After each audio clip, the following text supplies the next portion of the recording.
It started with a sound no one could explain, and ended with a death no one could prevent.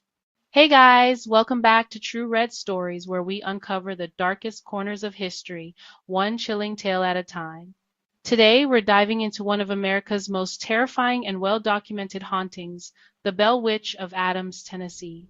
This isn't just campfire gossip, it's a 200-year-old legend of eyewitness accounts, violent attacks, and a death many still blame on something not of this world. So, turn the lights down, make sure you're alone, and get ready. Because once you hear her story, you'll see why some say she's still out there, waiting. If you love stories like this, hit like and subscribe to True Red Stories. Now, let's begin. The quiet rolling hills of Robertson County, Tennessee seem to whisper secrets to those who listen closely. But beneath the serene surface, these lands hold a dark secret, a tale that has been passed down through generations. In the early 1800s, this area was a wild and untamed frontier, a place where the rules of civilization seemed to fade away. It was a time and place where the line between the natural world and the supernatural felt incredibly thin, almost non-existent. For the Bell family, who sought a peaceful life in this new land, something sinister began to stir in the darkness, something unseen and malevolent, slowly creeping into their lives, an unseen entity, a presence that would soon become widely known and feared as the Bell Witch. This isn't just a spooky campfire tale meant to frighten children, it's a well-documented haunting, supported by numerous accounts that terrorize an entire community. It became a chilling and unforgettable piece of American history, a testament to the power of the unexplained.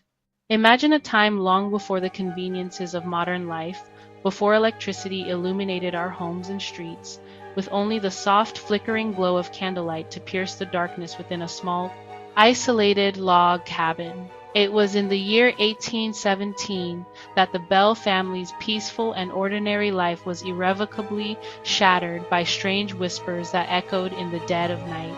The Bell Witch was unlike any ordinary silent ghost or apparition.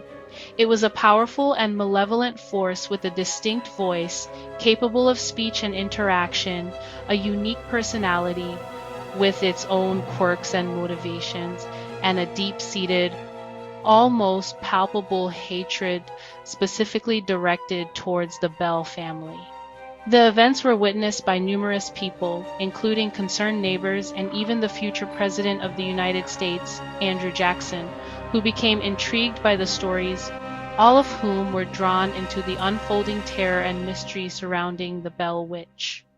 The haunting that initially began in the small community of Adams, Tennessee, would eventually evolve into a chilling and enduring legend, one that continues to send shivers down the spines of those who dare to listen and still chills the hills of Tennessee to this very day.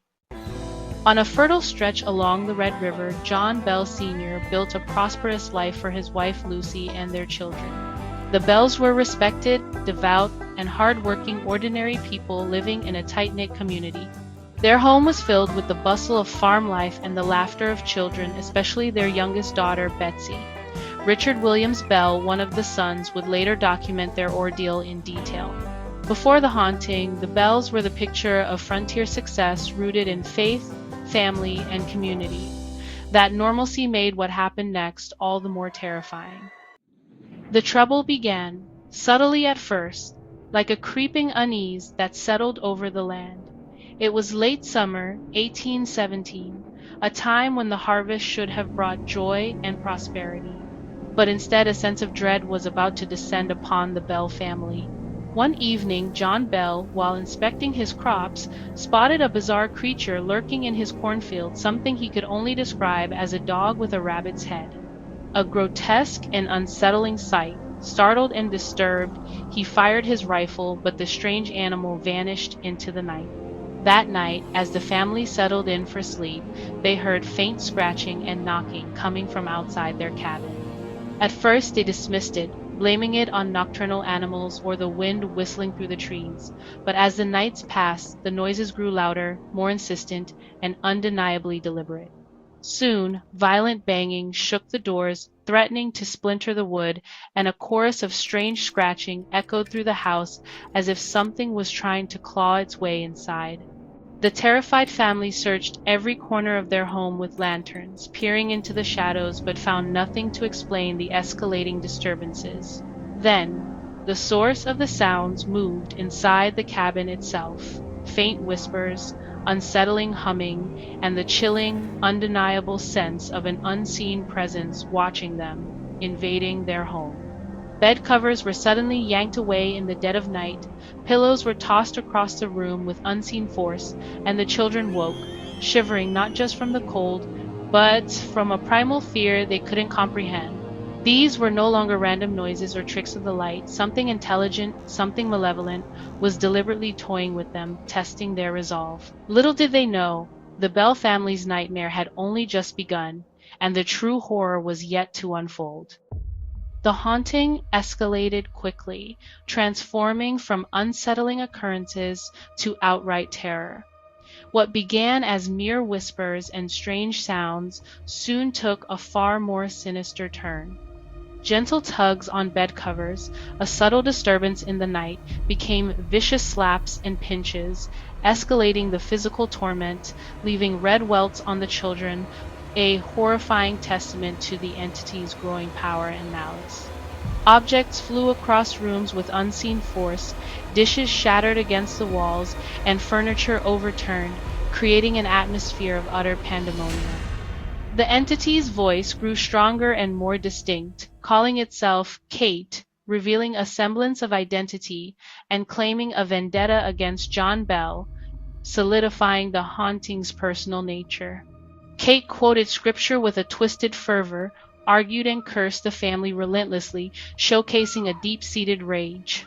The spirit's hatred focused intensely on John Bell Sr., the patriarch of the family, and his daughter Betsy, singling them out for particular torment, promising to be the death of old Jack, a chilling declaration of intent. John suffered swelling and numbness, a physical manifestation of the entity's power, while Betsy endured a different but equally cruel torment, a psychological assault that chipped away at her sanity.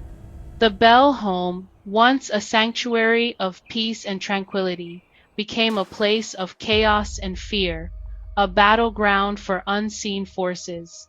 The laws of nature no longer seemed to apply, as the supernatural took hold. Betsy Bell became the spirit's main target. She was slapped, scratched, and pulled by her hair, often fainting or falling into trances. The entity's jealousy flared over Betsy's romance with Joshua Gardner, violently opposing their engagement. Whenever Joshua visited, the attacks intensified. Betsy was left bruised and terrified. The community witnessed her suffering firsthand, turning skeptics into believers. The spirit's campaign isolated Betsy, breaking her spirit and forcing her to end her engagement in 1821. Afterward, the attacks lessened, but the damage was done. The Bell Witch had claimed a cruel victory. John Bell confided in neighbor James Johnston, who soon experienced the haunting himself. Word spread, and the Bell home became a destination for the curious and the skeptical. Visitors heard voices, saw objects move, and left as believers. The entity, Kate, seemed to thrive on attention, revealing secrets and predicting events. Even General Andrew Jackson visited, reportedly unnerved by the spirit's power. The entire community bore witness, turning the Bell Witch from a family's nightmare into a public phenomenon. Dozens claimed first-hand encounters, cementing the legend. Adams, Tennessee, would never be the same. For 2 centuries, people have debated what happened on the Bell farm. Some believe it was a genuine haunting, perhaps the vengeful spirit of Kate Bax. Others suggest a hoax, maybe orchestrated by Betsy, but the scale and witnesses make this unlikely. Some propose psychokinesis, with Betsy's turmoil manifesting as paranormal activity. In December 1820, John Bell died after a mysterious illness. The spirit claimed credit. After his death and Betsy's broken engagement, the haunting faded, but the fear lingered. The Bell Witch legend endures, a chilling mystery haunting the hills of Tennessee. So there you have it, the Bell Witch legend in all its spooky glory. I love digging into these eerie stories, and if you do too, smash that like button, subscribe for more. And hey, if you've ever had something strange happen to you, tell me in the comments. Your story just might be our next deep dive. Until next time.